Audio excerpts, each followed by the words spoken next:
Paulo Freire est né le 19 septembre 1921 à Recife, Brésil. D'un jeune âge, ses parents lui inculquent l'importance du dialogue et du respect des choix des autres, en discutant souvent de ses intérêts. Malgré leur statut financier favorable, ses parents bourgeois subissent les conséquences de la Grande Dépression, alors le jeune Paulo souffrait souvent de faim.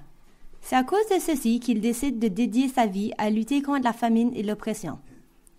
Lorsque la situation économique se rétablit, il s'inscrit à l'université de Recife pour étudier le droit, la philosophie et la psychologie du langage. En même temps, il travaille à temps partiel comme enseignant du portugais. Il lit aussi des livres par Karl Marx, Jacques Maritain et Georges Bernanos, trois philosophes qui ont grandement influencé sa philosophie pédagogique. En 1944, il épouse Elsa Oliveira, une enseignante au primaire. La naissance de ses 5 enfants lui a amené à étudier la pédagogie et la sociologie de l'éducation. Plus tard, il travaille en tant que directeur du département d'éducation, de culture et de travail social, pendant lequel il travaille avec les gens pauvres des centres urbains. Pendant les années 1960, le Brésil est en péril. Il retourne afin d'élaborer un programme d'alphabétisation des adultes qui est appliqué partout dans le pays. En 1964, un coup d'État renverse le gouvernement et tous les mouvements progressistes sont éliminés, incluant celui de Paulo Freire.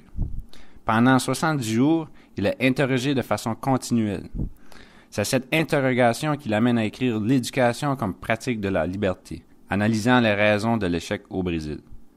À la fin des années 1960, Freire est professeur invité à l'université d'Harvard pendant 2 ans où il se rend compte que l'oppression et l'exclusion ne sont pas limitées aux pays du tiers-monde. C'est grâce à cette révélation qu'il remarque que la définition de tiers-monde n'est pas géographique, mais plutôt politique. De plus, il regrettait le fait qu'il avait perdu contact avec ses expériences pédagogiques concrètes pour tout simplement étudier dans une bibliothèque. Insatisfait de son expérience, il termine son séjour aux États-Unis après seulement 6 mois.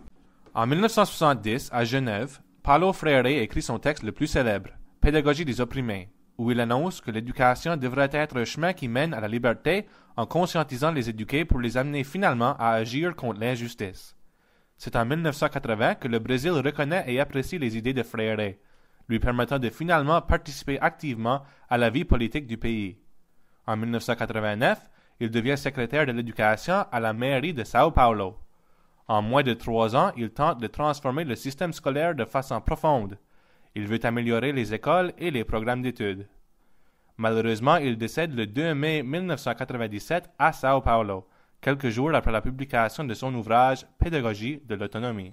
If you ask me, Paulo, what is in being in the world, in you, that calls your own attention to you, I would say to you that I am a curious being.